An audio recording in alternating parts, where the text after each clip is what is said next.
Shalom, Assalamualaikum warahmatullahi wabarakatuh. Kepada yang terhormat Bapak Ibu dosen, penguji uji kinerja, perkenalkan nama saya Agus Triyono dengan NIM 1522050104061. Saya mahasiswa PPG Guru Tertentu tahun 2025, program studi pendidikan agama Kristen di LPTK Institut Agama Kristen Negeri Ambon.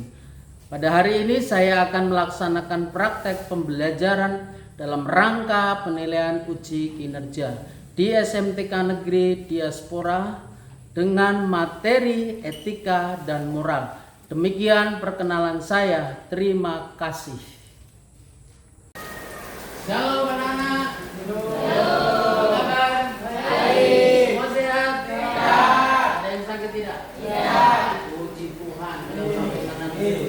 Saya senang lihat kau ada di sini. Terus ini dulu kan. Ya, kita akan mulai, kita akan berdoa dulu ya. Jadi silakan salah satu pimpin doa untuk kita mulai. Ada? Ya, mari dulu di dalam doa untuk kita mulai pembelajaran kita di hari ini.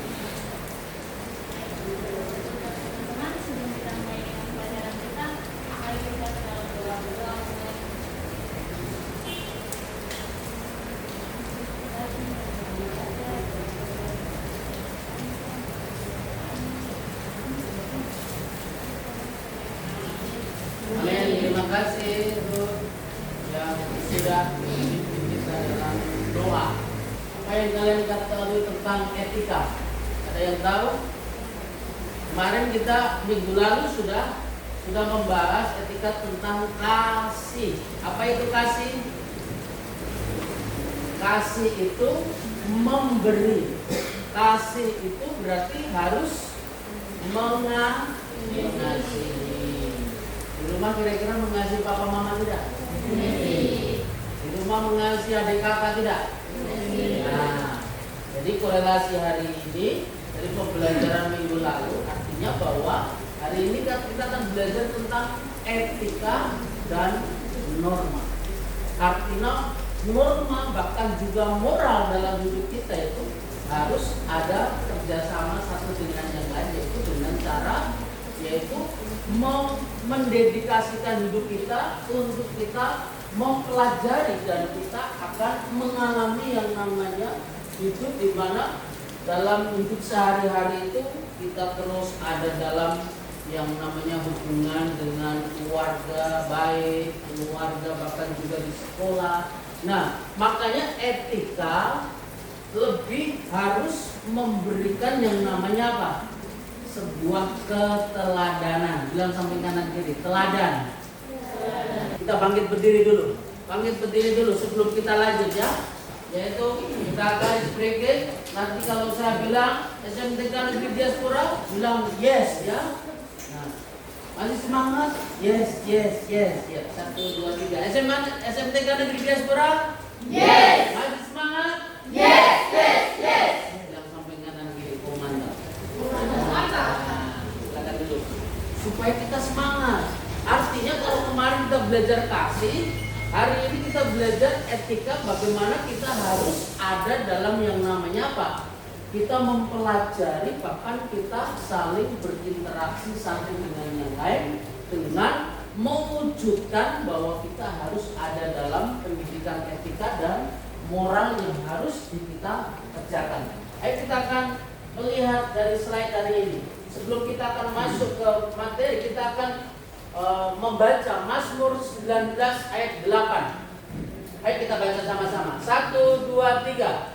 Taurat Tuhan itu sempurna, mengajarkan jiwa. Peraturan Tuhan itu teguh, memberikan hikmat kepada orang yang tak berpengalaman. Artinya apa itu Taurat Tuhan? Firman Tuhan. Jadi itu yang memberi kekuatan. Bahkan di situ dikatakan apa? Sempurna. Berarti apa? Tidak cacat. Berarti Tuhan memberikan perintah itu sempurna. Katakan amin. Jadi kalau Taurat Tuhan itu sempurna, berarti apa? Setiap hari harus kita baca, kemudian kita pelajari, kemudian kita lakukan. Itu Taurat yang sempurna, Injil, atau kita bicara tentang firman yang sempurna. Nah, makanya di situ apa? Menyegarkan. Apa itu menyegarkan? Berarti apa? Memberi kekuatan. Coba bilang sama kanan ini, wah hari ini kuat loyo. Loyo apa? Harus kuat. Bilang sampai kanan kiri, kamu harus kuat. Karena firman menyegarkan. Katakan amin. Nah, jadi kalau firman itu menyegarkan, bahkan di situ peraturan Tuhan itu apa? Teguh. Apa itu teguh? Berarti apa? Ketika kita lakukan firman, kita berdiri teguh, bahkan kita bisa jadi teladan. Kita bisa jadi contoh dalam hidup sehari-hari. Bahkan di situ apa? Memberi hikmat. Apa itu memberi hikmat? Memberi kepintaran. Kemudian apa? Memberi supaya kita bisa setia. Nah, jadi itulah firman Tuhan dalam hidup kita. Nah, apa korelasinya kita belajar etika dan moral? Artinya bahwa firman itulah yang menjadi pedoman, menjadi dasar. Katakan dasar. Fondasi.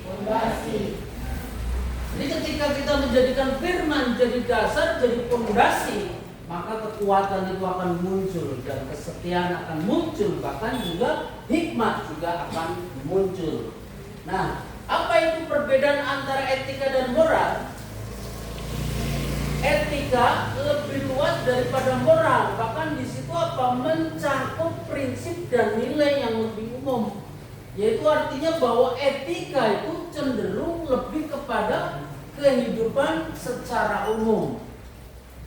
Jadi apa? Ketika kita melakukan dalam hidup kita, contohnya di rumah, ada aturan-aturan. Contohnya mama papa, dia memberikan aturan. Nak, kamu harus setiap hari bangun pagi ke sekolah, bahkan juga harus apa? Menolong adik, membantu mama papa. Memang aturan kadang itu tidak tertulis, tetapi harus wajib dilakukan. Nah, jadi itu etika ya, yang terus kita kerjakan dalam hidup sehari-hari. Katakan amin. Nah, SMK Negeri Diaspora? Yes. Masih semangat? Yes. Harus semangat supaya kita betul-betul memiliki kehidupan yang tambah semangat, ya. Nah, kemudian dalam etika dan moral, dalam mengambil sebuah keputusan, artinya bahwa hidup kita itu harus dipenuhi dengan keputusan. Hidupmu adalah keputusan. Bilang sampai kanan kiri, hidupmu adalah keputusan. Apa itu keputusan? Ada yang tahu keputusan? Keputusan itu tindakan yang diambil, tapi kita harus melihat bahwa ada yang namanya unsur di mana apa? Di mana ketika kita mengambil keputusan harus kita berpikir apa yang akan terjadi, sebab akibat yang akan ditimbulkan dari sebuah keputusan. Nah, contohnya ketika kita sekolah, kemudian kita punya, pokoknya semua sudah direncanakan, aku harus sekolah. Tapi tiba-tiba di tengah jalan ada temanmu yang ajak bolos. Berarti keputusanmu berubah karena apa? Karena situasi teman yang ajak. Makanya dalam etika Kristen kita harus memiliki yang namanya, makanya dasar etika moral dalam mengambil keputusan adalah iman. Katakan iman. Iman itu adalah kepercayaan pada sesuatu yang kita anggap penting dan berharga dalam hidup. Nah, makanya dalam kitab Ibrani, iman adalah dasar dari segala sesuatu yang kita tidak lihat, tetapi kita mengharapkan segala sesuatu yang betul-betul itu, sekalipun contohnya Tuhan itu, siapa yang pernah lihat Tuhan? Ada? Tapi kenapa kamu percaya? Karena Tuhan adalah roh. Tahu roh? Roh itu dia tidak kelihatan, tapi dia punya kuasa. Jadi makanya kita memiliki iman. Kemudian apa? Etika dan moral dalam pengambilan keputusan harus didasarkan yang namanya apa? Tabiat. Apa itu tabiat? Tabiat merupakan sifat seorang yang terbentuk oleh relasi dan interaksi baik secara vertikal maupun horizontal dengan sesama manusia. Jadi tabiat itu berhubungan dengan hubungan dengan Allah, vertikal, horizontal kepada sesama manusia. Makanya apa? Kasihilah Tuhan Allahmu dengan segenap hatimu. Kasihilah sesamamu manusia mantap. Berarti itulah hubungan relasi dan itulah tabiat ketika Tuhan ciptakan manusia harus memiliki hubungan antara Allah dan sesama. Kira-kira kamu mengasihi teman tidak? Tidak. Contohnya bagaimana kalau kita mengasihi? Membantu teman. Contohnya lain apa? Berbagi. Nah, siapa yang suka berbagi? Yang betul. Nah, berbagi itu artinya apa? Mau memberi sekalipun. Nah, sekalipun kadang kita orang bilang kadang dirugikan, tetapi itulah namanya kasih.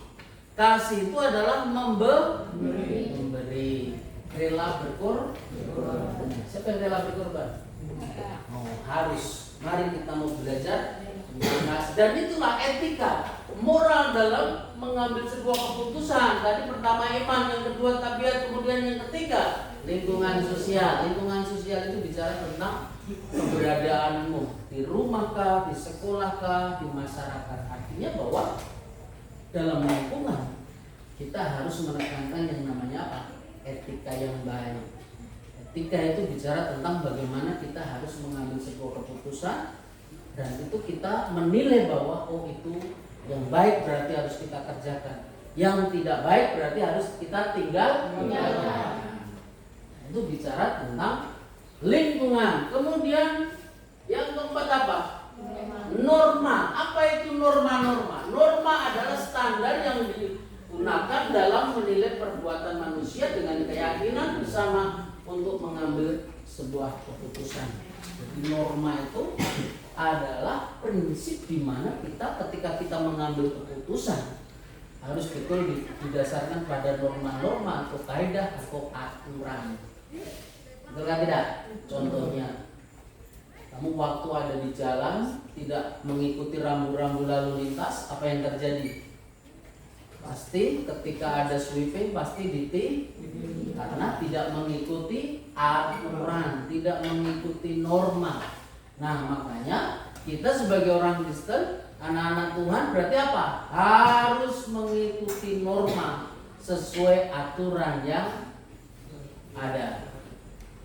Itu yang keempat. Kemudian yang kelima, etika dan moral dalam pengambilan keputusan itu didasarkan pada situasi. Apa itu situasi? Situasi itu keputusan etis yang sangat mempengaruhi oleh situasi norma yang berlaku. Artinya bahwa dalam situasi kita, contohnya ketika kita ada di rumah, di situ banyak hal yang harus kita kerjakan. Contohnya rumah berserakan, mau tidak mau kita sebagai anak yang taat patuh kepada orang tua harus bantu orang tua. Contohnya apa? Menyimpan, membersihkan, betul kan tidak? Nah, mencuci baju. Jangan tunggu orang tua, silakan mama yang cuci, saya tak tidur. Nah, ini namanya tidak mencerminkan etika dalam situasi di mana kita harus menjadi orang yang tadi apa? Harus memiliki pribadi yang harus jadi teladan. Bilang samping kanan kiri, jadi teladan. Jadi teladan. Semangat ya. Nah, SMP kanan kiri diaspora. Yes. Masih semangat? Yes. Harus semangat. Jadi sekalipun lapar tetap semangat ya. Nah, jadi itu yang harus kita jalani. Nah, makanya ini ada 5 hal ini yang harus kita terus pelajari. Nah, kemudian Kita hari ini kita akan belajar tentang analisa kasus. Dalam etika, menganalisa kasus itu berarti apa? Bagaimana prinsip dan nilai etika dapat diterapkan dalam kasus-kasus. Contohnya, ada banyak nanti kita akan jumpai di tengah-tengah kehidupan masyarakat. Etika di mana apa? Ada banyak kita jumpai teman-teman yang kadang maki kiri kanan, hidupnya kacau, masih hidup dalam apa itu? Hidup dalam kekacauan, bahkan mereka tidak mau ibadah. Ini kan prinsip-prinsip yang sering kali kita hadapi setiap hari, betul kan tidak? Betul. Nah, makanya kita harus hadir di tengah-tengah masyarakat itu, di tengah-tengah teman-teman kita. Kita tidak boleh ikut-ikutan kacau, betul kan tidak? Nah, makanya dalam firman Tuhan katakan jangan kamu serupa dengan dunia. Firmannya di mana? Roma 12. 1 dan 2, jangan kamu serupa dengan dunia. Berarti apa? Ketika teman kacau ya kita tidak boleh ikut kacau. Ketika teman bolos ya kita tidak boleh ikut bolos. Karena kita harus jadi teladan. Nah, ini kemudian kalau moral itu bagaimana prinsip dan nilai moral dapat diterapkan dalam kasus-kasus tertentu dalam hidup kita. Jadi contohnya ada banyak hal yang kita akan bisa hadapi nanti dan kita terus temui dalam hidup di dalam tengah-tengah masyarakat. Ada teman-teman yang biasa mencuri, ada biasa teman-teman yang sudah terlibat narkoba, miras. Ada temanmu yang miras? Ada. Biasanya mereka kalau miras itu bagaimana? Kacau toh? Kacau kan tidak? Nah, kira-kira kamu senang tidak lihat temanmu miras? Iya. Yang betul. Nah, kita harus jauhi supaya kita tidak terpengaruh, dan itulah nilai-nilai moral dalam prinsip nilai moral yang harus kita terapkan. Ada banyak kasus di mana-mana, ada banyak teman-teman kita yang menghadapi situasi di mana mereka ikut dalam kejahatan. Nah, makanya kalian jadi siswa-siswa SMTK Negeri Diaspora harus tampil beda. Bilang samping kanan kiri, kamu harus tampil beda. Kamu harus jadi teladan. Nah, ketika kita punya prinsip itu, pasti kita akan menjadi pribadi-pribadi yang luar biasa. Bilang samping kanan kiri, mantap. Foto. Jadi kita harus tampil beda, memberi semangat. Nah, makanya contoh-contoh, mari kita akan belajar. Satu contoh kasus. Ada beberapa contohnya, perjudian. Nah, ada yang pernah ikut main judi? Tidak. Yang betul, jujur. Ada yang pernah? Tidak. Beli togel? Tidak. Oh, tidak pernah. Ya, puji Tuhan. Harus kita ya. Teman-teman sekalipun mereka banyak terlibat di situ, tetapi kita harus mulai. Oh ya, saya tidak mau ikut-ikutan. Kenapa harus dihindari perjudian? Karena bikin orang malas. Karena punya uang 5.000 pengennya jadi 5 juta. Itu kan pulali. Malas. Nah, baru merugikan teman kita, orang-orang di sekitar kita. Nah, makanya perjudian kenapa dilarang? Itu bisa merugikan banyak orang. Bahkan juga membuat kita akhirnya apa? Banyak masalah. Kemudian contoh-contoh kasus. Yang kedua apa? Pemerkosaan. Banyak hari-hari ini kasus yang terjadi dalam lingkungan kita. Bahkan di kota Sorong ini aja beberapa kali kasus pemerkosaan. Itu bicara tentang bagaimana mereka tidak melakukan etika moral dalam hidup mereka. Bahkan mereka banyak yang notabene-nya itu masih anak-anak kecil. Nah, dan itu mengerikan sekali. Nah, makanya kita harus mulai menyadari jangan sampai kita untuk kita bisa bertanggung jawab. Ya, kita sekarang akan masuk dalam aktivitas kelas. Nah, kita akan masuk dalam diskusi kelompok. Dalam diskusi ini kalian harus mempelajari, bahkan kalian harus mulai memikirkan, bahkan kalian harus mengambil sebuah kasus. Nah, ini nanti kita ada dalam kasus. Kalian bisa ambil contohnya perjudian atau narkoba, kemudian cari dalam kasus itu hubungan etika dan moral dan harus dijelaskan. Makanya nanti dalam kelompok ini kita akan bagi dua kelompok saja, tidak usah terlalu banyak supaya apa? Supaya dalam kelompok itu kita semua bisa berinteraksi dengan baik kan? Seperti itu. Ya ini kelompok 1, kelompok 2. Ayo silakan. Ayo silakan langsung aja. Jadi supaya lebih cepat.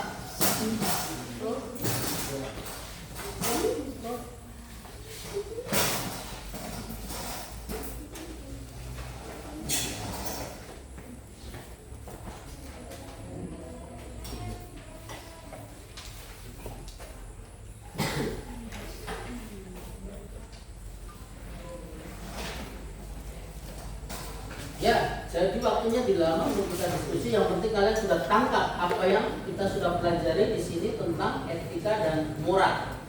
Jadi silakan kalian pilih satu kasus saja di situ untuk pembahasan permasalahan ini supaya kalian bisa langsung fokus satu kasus, kemudian kalian bisa diskusikan bersama sehingga kalian bisa nanti bisa mempresentasikan.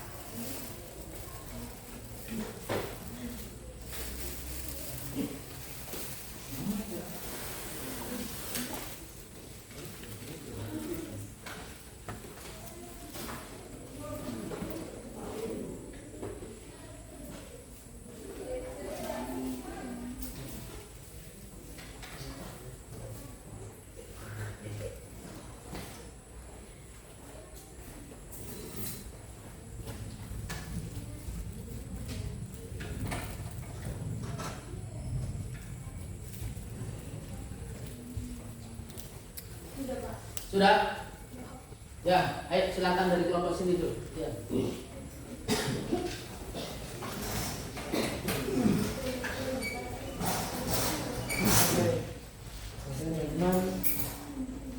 Kita dari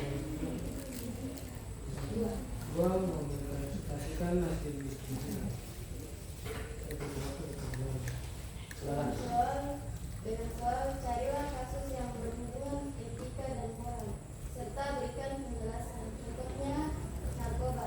Narkoba adalah penyalahgunaan obat-obatan terlarang yang bisa menghancurkan generasi muda dan bisa membawa generasi muda pada kehancuran dan jalan yang salah. Ya. Pengertian itu bisa dimaknai bahwa bicara tentang kehancuran ya tadi. Nah, coba mungkin bisa ditanggapi atau mungkin ada pertanyaan kira-kira bagaimana cara. Oh, coba kamu berdiri supaya kamu jelas apa yang ditanyakan kepada kelompok ini. Ayo. Ayo pertanyaannya. Ayo pertanyaan. Ya, bagaimana cara? Bagaimana cara menghindar dari narkoba? Oh iya. Coba bisa jelaskan. Menghindarinya jangan berkeputusan, menjauhkan diri dari teman yang salah. Ya, jadi harus menghindari ya. Ya. Ini kan begitu. Jadi kira-kira komitmen kalian untuk menghindari bagaimana? Menghindari caranya pilih teman yang baik. Ya. Oke, tepuk tangan. Oke, jadi di sini kelompok ini sudah memilih satu kasus untuk narkoba. Itu harus betul-betul di situ dikatakan harus menghindari supaya apa dalam hidup setiap hari betul-betul harus kita apa ya kita filter, kita cari teman, bahkan juga kita memilih teman harus betul-betul teman yang baik-baik. Oke, luar biasa. Kemudian sekarang kelompok di sini, silakan.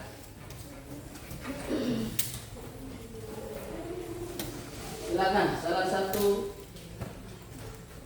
bisa membacakan. Ya. Kami dari kelompok tua akan mempresentasikan hasil pencarian waktu yang tepat sesuatu untuk pengobatan. Di sini soalnya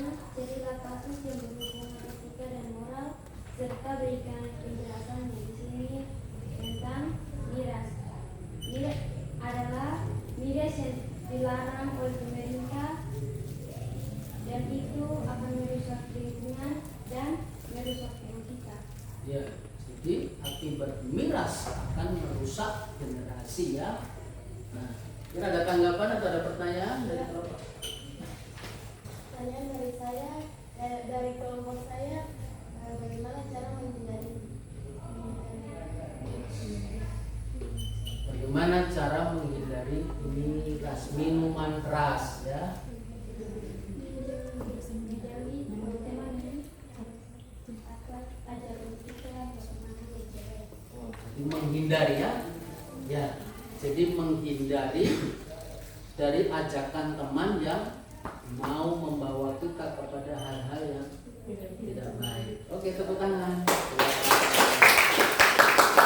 Terima kasih buat dua kelompok ini yang boleh menggali apa itu kasus-kasus yang bisa kita hadapi di setiap hari. Nah, makanya dalam kita menghadapi kasus ini kita harus belajar yang namanya apa? Mendeteksi, jangan sampai kita ikut-ikutan. Nah, makanya dari materi yang kita sudah dapat tadi dari topik atau apa? Kita sudah belajar tentang etika dan moral. Berarti hidup setiap hari kita harus jaga. Makanya tadi firman Tuhan tadi apa? Dalam Mazmur tadi apa? Taurat Tuhan itu apa? Taurat itu memberi kekuatan, bahkan juga di situ apa? Memberi hikmat. Makanya setiap hari harus baca Alkitab. Setiap hari harus renungkan Alkitab. Nah, makanya firman Tuhan lebih jelas. Firman-Mu adalah pelita bagi kakiku dan terang bagi pelita terang. Itu berarti berhubungan. Iya toh? Berarti apa? Menunjukkan jalan supaya jalan kita tidak tersesat. Pernah kamu tersesat? Tidak. Kita harus mulai belajar ini. Oh ya, firman Tuhan itu harus jadi pelita. Makanya ketika kita belajar di tempat ini, kenapa setiap hari harus bawa Alkitab? Ya karena itu tujuannya. Nah, makanya dari tujuan pembelajaran hari ini yang kita bisa capai, yaitu supaya kita menjadi anak-anak atau peserta didik yang bisa menjadi teladan dan memprioritaskan hidup kita itu jadi teladan. Tidak boleh mudah terpengaruh dari orang-orang yang tidak atau tidak hidup dalam takut Tuhan. Nah, makanya hidup takut Tuhan itu adalah awal dari yaitu kekuatan. Tuhan nyatakan kasih. Nah, makanya oleh sebab itu dalam etika ini dan moral yang kita sudah pelajari, kita bisa ambil positif dalam hidup kita. Berarti akan harus punya komitmen bersama, yaitu apa? Saling menjaga. Apa itu saling menjaga? Saling mengingatkan. Kemudian apa? Saling menasehati. Ya. Oke, SMTK Negeri Diaspora? Yes. Masih semangat? Yes. Ya. Jadi ada yang sudah kita sudah belajar dan hari ini kita akan menutup. Nanti evaluasinya nanti ada PR akan berikan supaya nanti bisa dikerjakan di rumah, yaitu bagaimana kita harus menghindari, bahkan kita harus memiliki. Nah, makanya nanti tugasnya itu adalah apa? Mencari kasus-kasus lain yang tadi kita sudah bahas ya. Selain dari apa tadi? Narkoba sama miras. Coba nanti PR-nya itu kalian bisa cari kasus yang lebih luas lagi. Contohnya apa? Nah, bisa perkosaan tadi, kemudian apa tadi? Nah, curian itu kasus-kasus yang hari-hari itu marak sekali. Sebab itu coba nanti kalian bisa cari search di Google atau mungkin cari buku-buku untuk kita bisa dalam lagi seperti itu. Ya, jadi untuk pelajaran ketika hari ini kita cukupkan sekian. Nanti dalam evaluasi pembelajaran tadi sudah kita kita belajar kelompok bersama, bahkan kita sudah bisa menggali banyak hal dan supaya nanti kita bisa terapkan dalam hidup sehari-hari. Siap lakukan firman? Siap. Siap jadi berkat? Siap. Siap jadi teladan? Siap. Nah, jadilah siswa-siswi yang berprestasi. Siapa yang mau berprestasi? Coba angkat tangan yang mau berprestasi. Wih, luar biasa. Tepuk tangan. Bilang samping kanan kiri, kamu dahsyat, luar biasa. Luar biasa. Ya. Nanti kita sebelum kita akan send dulu ya. Jadi kita artinya bahwa kita mengakhiri tadi kita akan sebelum kita absen, mari kita akan ingatin yang hari ini tidak hadir siapa? Thomas. Ya, Thomas. Kenapa Thomas? Sakit. Sakit. Ya, nanti ketua kelas bisa ini ya hubungi, cari tahu sakitnya apa supaya bisa dikunjungi dan juga didoa. Nah, ada lagi siapa? Hah? Yolanda. Yolanda kenapa? Tidak ada kabar. Nanti ketua kelas cari kabarnya gimana dia. Ya. Makanya kita tadi bilang apa? Harus saling mengingatkan. Ya.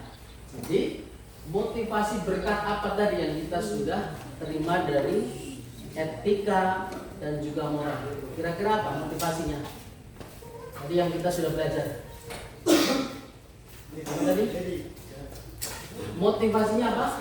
Kita harus jadi teladan. Kita harus jadi berkat. Kita harus jadi contoh. Dan kita harus berprestasi. Nah, jadi itu motivasi yang kita dapat di hari ini dan kita harus tetap semangat. SMTK Negeri Diaspora? Yes. Masih semangat? Yes. Ya, tadi kita sudah buka dalam doa, kita akan mengakhiri dengan doa. Nah, silakan salah satu bisa berdoa untuk kita mengucap syukur. Kita sudah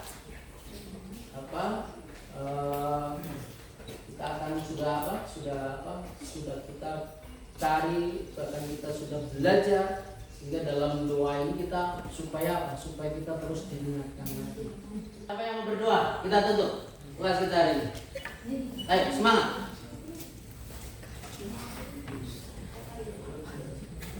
Doa yang keras ya. Ya. Amin.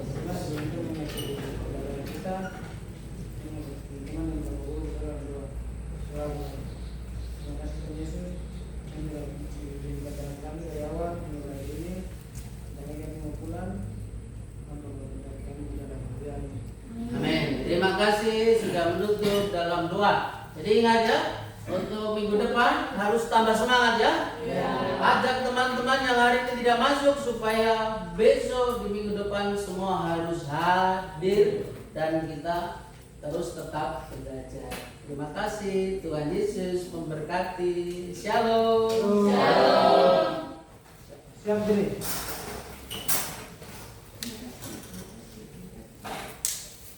Salam kepada Bapak Guru. Shalom. Selamat siang Bapak Guru. Shalom, selamat siang, Tuhan berkati. Sampai jumpa minggu depan.